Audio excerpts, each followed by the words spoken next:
We're on. Hi folks, here to talk about the next generation of device tree work that we're just starting up in a new project in Lenovo called Device Tree Evolution. Going to do a quick backgrounder. What is device tree? I'm hoping most of the people in the room already know, but just in case, a quick description. What it looks like at the moment, where we want to get to, because and the reasons for doing that, the ideas that we have on the things we want to do, and particular going into a bit of detail on what we're calling DTE, Device Tree Evolution. So, what is device tree? Purely and simply, it's a way of describing a hardware platform. We need it typically on ARM devices so that you can describe the hardware that is not discoverable. The lovely thing about ARM is we have a really, really nice diverse ecosystem with all kinds of wonderful, creative ways of doing things. The difficult part of it is that you need some way of the system to be described so that your software can find everything. Not everything is discoverable. It's not like on x86 where the original PC design said that various pieces would be at this address and that address and these interrupts. Hardware designers have almost total freedom here, so we have a way of describing things. It's similar-ish to ACPI. Is Leif in the room to shout at me? No, he's not good. It's similar-ish to ACPI in terms of what the two things are trying to achieve here, in that it is a way of describing a platform. It's not at all like ACPI in other ways. I'm not going to go into details. It allows for a single kernel image. Back in the bad old days, you would need to have potentially a different kernel image for every single, not just every single board that you had, but every single variant on it. This really didn't work well if you wanted generic software. It was first discussed back in 2008, 2009, and it has been required for new boards that are being supported by Linux since 2012. Now, we had a bootstrapping problem, of course, that it was a lovely way of describing hardware so you could have a generic image, but where did that description go? For the boards that we had at the time, of course, we didn't have device tree data for them provided by the hardware, so they had to go somewhere. So the short-term solution, and as I say short-term, I'll come back to this again later, was that we would include the data for the device tree with the Linux kernel. The Linux kernel is going to be the main user of them, so it would work that way. Yes, do you want to grab a mic?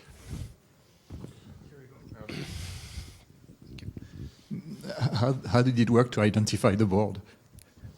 So that was the fun thing, is you would also need, when you were starting your system, you would have to provide the device tree to match that board. There was no way to identify beyond that. Mark's looking at me. There is a top level compatible in the device tree.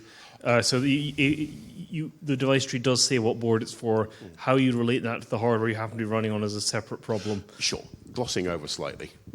There's a lot more information here. You can go and have a look at devicetree.org. The elinux.org site has huge amounts more detail on this. I'm not going to go into all of it. So, today, 2019, we actually have a lot of devices do provide DTBs directly from their firmware.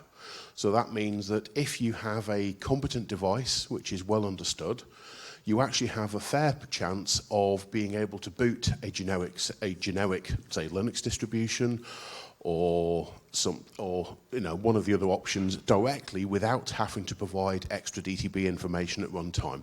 This is great. It's where we want to get. However, we still have a lot of DTS. DTS is device tree source files living in the Linux kernel tree. You see, it's a largely hierarchical system.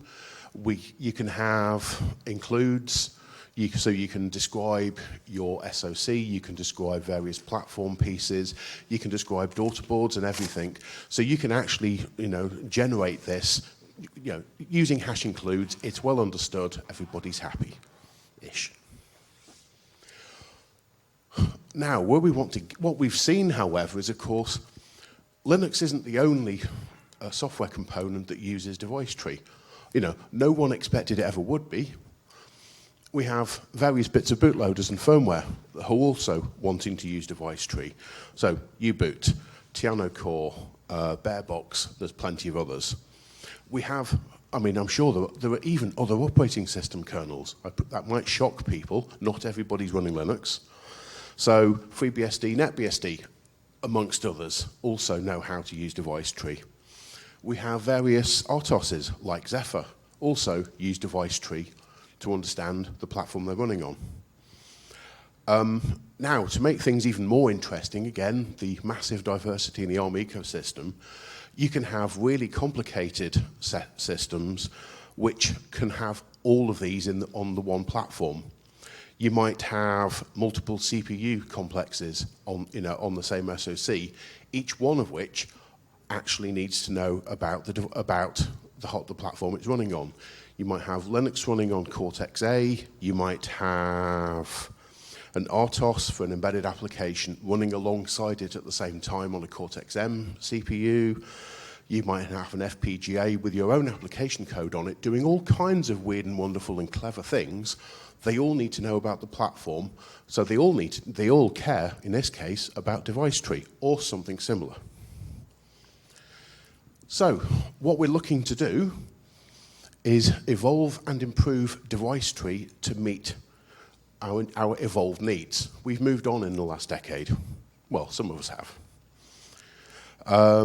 We want to have, amongst other things, we want to have a system view. Rather than have multiple different components having their own different view of the system, which, by sod's law, we all know how these things work, will be out of date and not in sync. Let's have a single point of truth that all of the components can use. So we want to be able to take one device tree description and have all the components use it. Depending on the particular platform you're looking at, you might need to do clever things with it. Your RTOS might not have the code space to be able to parse a full device tree, but it should still be able to use data derived from the same source. We want to have a shared device tree database for all users. So at the moment, as I said earlier, what is considered the canonical location for lots of device tree source files is a Linux kernel. That doesn't really make much sense if you're a FreeBSD user or a Zephyr user, let's be honest. So let's move this stuff out away from the source of one particular component that uses device tree into a common place where everyone's happy. We want to have better tools. One of the things that has become abundantly clear over the years is people find it really hard to write device trees. They're really not easy to understand, even for experts. I don't pretend to be one before you look at me. So tools that will help people not just to write a device tree, but write one that is actually provably correct would be awesome. Also, better support for users actually wanting to modify and tweak their system at runtime. There are, in quite a lot of device trees, deliberately modifiable pieces where you can change how your platform behaves, if you can understand how to do it. We want to deal more carefully with the device tree lifecycle. We want to do things like identifying at runtime which particular device tree you're running on your platform. You'd be surprised, no, you probably wouldn't be, it's very easy to end up running with an old device tree because there's no versioning in them at the moment. So you might have built your entire system and copied everything onto your target board, forgotten to update to the device tree so things are not in sync, and then things don't quite work. Or, you've made your changes, you're not running on the code you think you are, and you can't debug it. Also, overlays are a common feature people have been asking for a very long time. Hardware isn't static. It hasn't been for a very long time. We've got pluggable daughter boards. We've even got runtime pluggable things here where you want to do all kinds of clever stuff and you want to be able to update the hardware description at runtime, not just when you first built your description of a platform 2 years ago when you started your project. Wouldn't that be nice? And then, to go with all of this, specification updates. This is not the sexiest of things, but we do need to describe whatever changes we're making. So, the next steps is the Linaro Device Tree Evolution Lead Project. Now, I'm the tech owner for that. Yay, that means I get to take lots of blame, I'm sure. We have a web page, which is, at the moment, not very much detail, but we will be filling in over time. It's being driven by lots and lots of Linaro members who are wanting to share engineering resources. You know, this is a really good, common, very much desired project. It's what Linaro is all about. We have multiple initiatives spread across not just multiple members, but multiple of our groups. So several of the Linaro groups have got their own pieces of this that they want to focus on, and they're working together. We're working in the open to improve the ecosystem. See, I'm putting lots of propaganda in here. We've got a set of meetings this week, engineering work starting next cycle. So in theory, I think that means Monday, next Monday. And we even have a white paper, ably written by my colleague Bill at the front here, to describe in more detail some of what I've just been whittling about. So if you want to have a look at that, hopefully that will explain rather better some of the rationale behind this. So I have screened through those fairly quickly because I'm expecting some questions and comments. We have a few minutes left. Would anybody like to shout at me?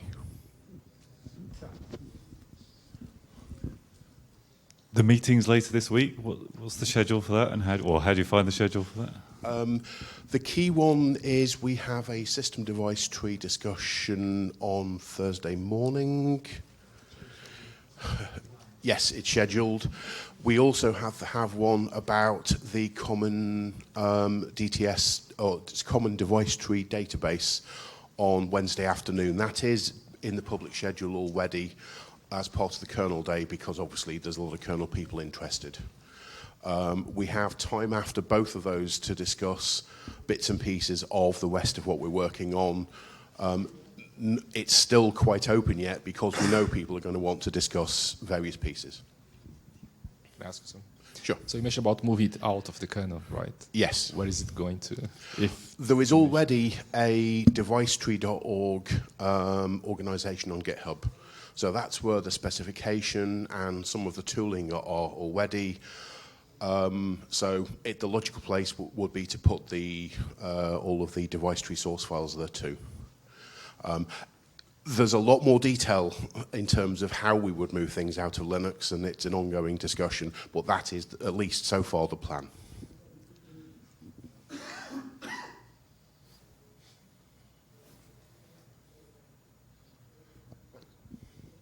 How do the kernel guys feel about this? Yes, that's an interesting question. Many of the kernel folks are quite happy about this. I don't expect they all will be. We expect there might be some pushback from some of the SOC maintainers, for example.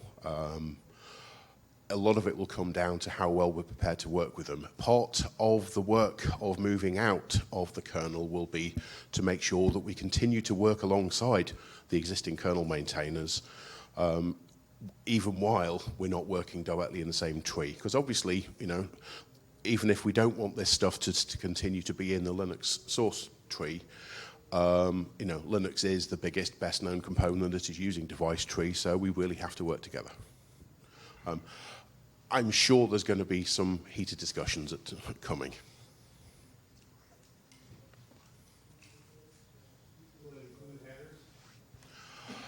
So will it include headers? Absolutely, it has to. So it's not just the DTS files. I have, again, glossed over that. We're looking at the headers and the bindings as well. Should all go together and should go together in one logical place. It's the only sensible thing to do. So a lot of the documentation of the usage of the device tree actually exists within the kernel, though, doesn't it? So how it's used within the kernel. Would that move into devicetree.org as well? Probably, yes. Of course it should. You know, it's a logical piece. They deserve to go together. So of course the schema at the moment is all in a kernel tree as well. If we want this to be sensibly, you know, one component that various pieces of software can all work with together, then yes, it all needs to live together. There's going to be quite a lot of work to make sure that it continues to work well with Linux, but also we're supporting all of the other users too.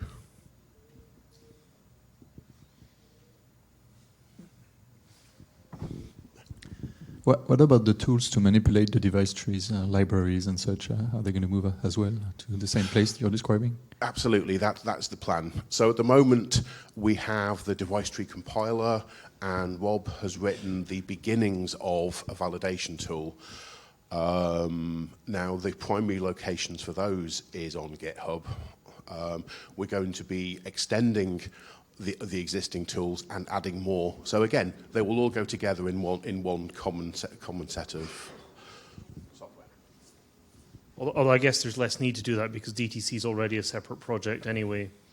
Sure. So it's not embedded in the mass of the kernel, and therefore there's no the issues with having to pull the kernel in don't apply to DTC in the way that they do to the bindings and stuff like that. Sure. Yeah, DTC is more of a separate project already. So we're looking to possibly also, well, we need to work out the best model for exactly how we're going to maintain the things outside of kernel.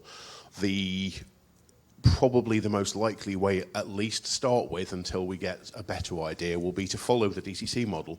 We will have a separate repo, and then we will periodically sync across to the kernel to make sure that people can continue to work in the same way they used to. The people who are directly manipulating the device tree sources and whatever, of course, will have to be more involved, but we don't want to break everybody's workflow, because that's a good way to make everybody angry. That's going to be a big issue for the headers. Yes. How do you see the maintenance of bindings from here on? There's going to be a lot of work involved. I can't really say much more than that.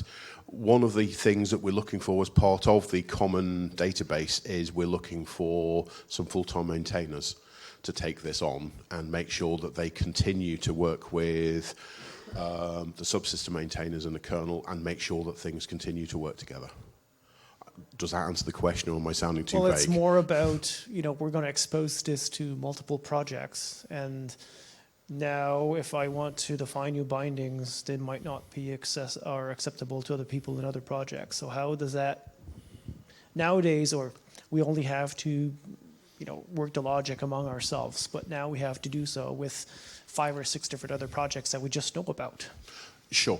So at the moment, most of the other projects are basically just taking whatever bindings are available or taking other people's design decisions. There may well be more discussions going on in future as people are defining new bindings and updating them. Again, sensible people who are doing a good job of this already, I don't expect there'll be any trouble. It just might mean that you'll need to convince more people that what you're doing is the right thing. I hope that sounds sensible. I mean, so obviously we want to get to the point where we can actually have a common set of software that everyone's using, so the data and the bindings and the headers and everything to go with. It might not make total sense for everybody, but we have a lot of users who could benefit from this, so we think it's worth trying.